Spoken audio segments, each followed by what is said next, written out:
Assalamualaikum warahmatullahi wabarakatuh. Kembali lagi di channel saya, Heru Agustian. Halo sobat semua, apa kabar? Semoga sobat semua dalam keadaan yang baik-baik saja. Begitu juga dengan saya, amin ya robbal alamin. Baiklah sobat, pada kesempatan video kali ini saya akan membahas terkait bantuan untuk usaha mikro ataupun BPUM. Nah, dimana yang telah kita ketahui ya, untuk BPUM tahap 2 ini sudah mulai muncul notifikasi bagi teman-teman yang sudah lolos di tahap 2 tentunya, mulai dari akhir November dan di awal Desember tahun 2020 itu sudah banyak sekali teman-teman yang mendapatkan notifikasi lolos, dan bahkan ada beberapa yang sudah cair ya untuk bantuan usaha mikro tersebut. Nah, dari sini muncullah beberapa pertanyaan dari teman-teman nih yang kemarin berkomentar di salah satu video saya juga ya sobat. Intinya seperti ini sobat, mereka menanyakan daerah mereka itu sebenarnya sudah pengumuman atau belum.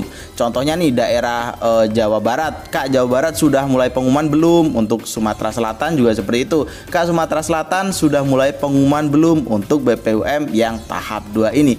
Nah, di sini saya akan membahas secara lengkap dan detail. Jadi tolong jangan skip video ini ya sobat, supaya mendapatkan informasi yang lengkap juga. Jadi di sini saya akan membahas nih, daerah mana sajakah yang sudah muncul pengumuman lolos untuk BPUM tahap 2? Apakah ada daerah tertentu yang menjadi prioritas, dan adakah daerah tertentu yang akan belakangan untuk mendapatkan notifikasinya? Kita wajib dulu mengetahui syaratnya apa saja sebelum kita berharap lolos ya tentunya. Nah, untuk syarat umum yang dinyatakan oleh Kementerian Koperasi dan UKM, ini adalah akun resminya, sobat bisa cek di sini, yaitu pertama, warga negara Indonesia. Yang kedua, mempunyai nomor induk kependudukan. Yang ketiga, memiliki usaha mikro. Nomor 4, bukan ASN, TNI ataupun Polri, serta pegawai BUM ataupun BUMD. Yang kelima, tidak sedang menerima kredit atau pembiayaan dari perbankan dan KUR. Nah, jika teman-teman sudah sesuai dengan persyaratan di sini, maka teman-teman bisa berharap untuk lolos pada BPUM tahap 2 ini. Selanjutnya di sini yang pokok penting yang akan saya bahas yaitu terkait penutupan dari BPUM.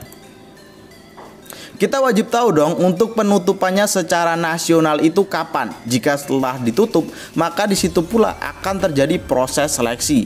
Dan jika proses seleksi selesai, maka nama kita akan muncul atau tidaknya kan kita tahu dengan estimasi rank yang ditentukan. Nah, di sini sampai kapan banpres produktif untuk usaha mikro disalurkan? Ini dari akun resmi ya Kemenko UKM. Usulan banpres produktif untuk usaha mikro dapat diusulkan sampai akhir November 2020. Apabila kuota sudah terpenuhi, maka akan langsung ditutup. Nah, jadi di sini telah jelas sekali bahwasanya akhir November adalah terakhir mendaftarkan BPUM ya. Tetapi ada beberapa daerah yang bahkan bulan Oktober sudah tutup untuk pendaftarannya.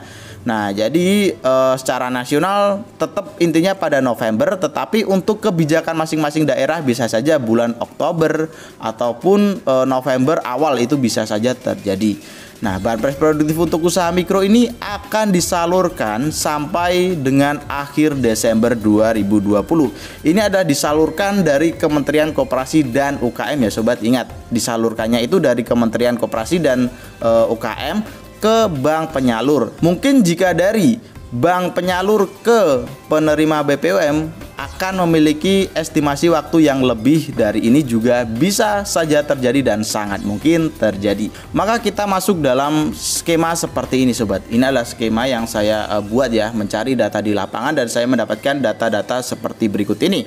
Sebelum lanjut dalam videonya, alangkah lebih baik bagi sobat yang baru saja gabung untuk subscribe channel ini. Ingat sobat, subscribe itu gratis, jadi sobat gak akan rugi juga untuk subscribe channel ini, karena pada kesempatan mendatang tentu saya akan selalu mengupdate info terbaru terkait program bantuan pemerintah yang lainnya juga. Jadi jangan ragu-ragu, subscribe sekarang juga. Nah, penyaluran data dan dana dari Kementerian Koperasi itu setidaknya bulan Desember sobat. Nah, bulan Desember itu ya. Tetapi ternyata bahwasanya untuk tahap 2 ini sudah dari akhir November itu sudah beberapa yang mendapatkan notifikasi lolos juga sobat. seperti video saya kemarin, ini dia sobat bisa cek di sini saya melakukan survei terhadap penerima bantuan UMKM di tahap 2 dan mereka mendapatkan notifikasi lolos itu sudah mulai bulan November akhir. Nah, di sini terjadilah pemadanan data untuk pertimbangan lolos. Pertimbangan lolos seperti apa?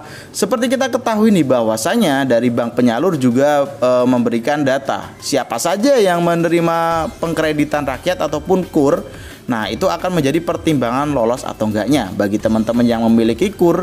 Jika kita lihat pada syarat utama tadi, tidak memiliki pengkreditan bank ataupun KUR, harusnya enggak lolos. Tetapi di lapangan masih ada beberapa teman-teman yang juga bisa lolos walaupun memiliki pinjaman di bank ya sobat. Nah, di sini terjadilah sinkronisasi antara Kementerian Koperasi dan bank penyalur. Jika di sini sinkronisasi telah selesai, maka di sini bank akan memiliki data siapa saja yang lolos untuk BPUM tahap 2. Oke, jika bank telah mengantongi data ataupun memiliki data penerima dari BPUM tahap 2 ini, katakanlah di sini Bank BRI ya sobat, karena untuk e-form saat ini hanya dimiliki oleh Bank BRI. Nah, di sini kita bisa cek melalui HP siapa saja yang lolos ataupun belum lolos akan nampil di sini sobat. Untuk cara cek di e-form BRI telah saya upload juga videonya dan sobat bisa cek di channel saya ya. Nanti untuk link saya masukkan dalam deskripsi terkait video bagaimana cara cek bantuan UMKM. Nah, di sini muncullah pertanyaan nih sobat. Daerah mana dulu saja yang mendapatkan pengumuman terlebih dahulu? Oke, di sini saya masuk dalam skema selanjutnya. Yang harus sobat ketahui, untuk penyaluran bantuan UMKM tahap 2 ini dilakukan secara bertahap. Seperti bantuan UMKM yang tahap 1 juga, itu dilakukannya secara bertahap. Jadi tidak seluruh Indonesia langsung mendapatkan notifikasi lolos semua pada saat yang sama. Berbeda dengan program Kartu Prakerja. Kalau program Kartu Prakerja memang begitu lolos langsung semua tahu se-Indonesia. Tetapi untuk bantuan UMKM ini tidak seperti itu sobat. Jadi katakanlah di sini mungkin dari Pulau Sumatera ya. Pulau Sumatera pada hari ini mendapatkan 100.000 orang, Pulau Kalimantan mendapatkan 100.000 orang, Pulau Jawa dapat 100.000 orang, Pulau Sulawesi mendapatkan 100.000 orang dan daerah barat seperti Papua, Maluku itu mendapatkan notifikasi 100.000 penerima terlebih dahulu. Ingat, terlebih dahulu. Jadi secara merata, walaupun ini bertahap tetapi secara merata seluruh Indonesia. Nah, jadi seperti inilah yang terjadi di lapangan. Memang pengumuman itu walaupun kita satu daerah, tetapi kita bisa saja memiliki waktu estimasi yang berbeda kapan akan menerima notifikasi lolos. Jadi intinya satu sobat, tidak ada daerah yang prioritas terlebih dahulu untuk mendapatkan notifikasi, karena ini dilakukan secara bertahap. Jika sobat masih belum terdaftar, ditunggu saja sampai dengan pengumuman fixnya. Untuk pengumuman fix terkait bantuan UMKM telah saya upload dalam video saya yang ini. Nah, jadi sobat yang telah menunggu-nunggu ya kira-kira kapan nih punya saya muncul, ini adalah estimasi waktu maksimal ya sobat, maksimal kita mendapatkan notifikasi lolos. Jika lebih dari waktu yang ditentukan itu telah dipastikan kita nggak akan lolos pada BPUM tahap 2 ini. Jadi intinya sobat tetap tenang saja, sobat tunggu saja, karena memang seluruh Indonesia itu memang dilakukan secara bertahap untuk pengumumannya. Nah, jika memang bantuan UMKM ini menjadi rezeki sobat, tentu sobat akan mendapatkannya kok, walaupun nanti pengumumannya agak akhir. Dan bagi teman-teman yang belum mendapatkan di BPUM tahap 1 maupun di tahap 2, tenang saja sobat, saya yakin rezeki sobat di luar sana menunggu berkali-kali lipat. Jadi yang penting kita tetap berdoa dan berusaha, mudah-mudahan ya ini memang rezeki kita dan dapat untuk memutar roda ekonomi kita di masa pandemi seperti ini. Oke sobat, saya akhiri video kali ini. Semoga video kali ini bermanfaat untuk sobat semua, dan jangan lupa untuk subscribe channel ini karena subscribe itu gratis. Nyalakan juga lonceng notifikasinya supaya tidak ketinggalan info terpenting terkait program bantuan pemerintah yang lainnya juga. Like video ini dan share pada teman-teman kalian. Jika ada pertanyaan, silahkan masukkan dalam kolom komentar ataupun bisa langsung DM ke Instagram saya. Untuk link saya masukkan dalam kolom deskripsi. Baiklah sobat, saya akhiri. Wassalamualaikum warahmatullahi wabarakatuh.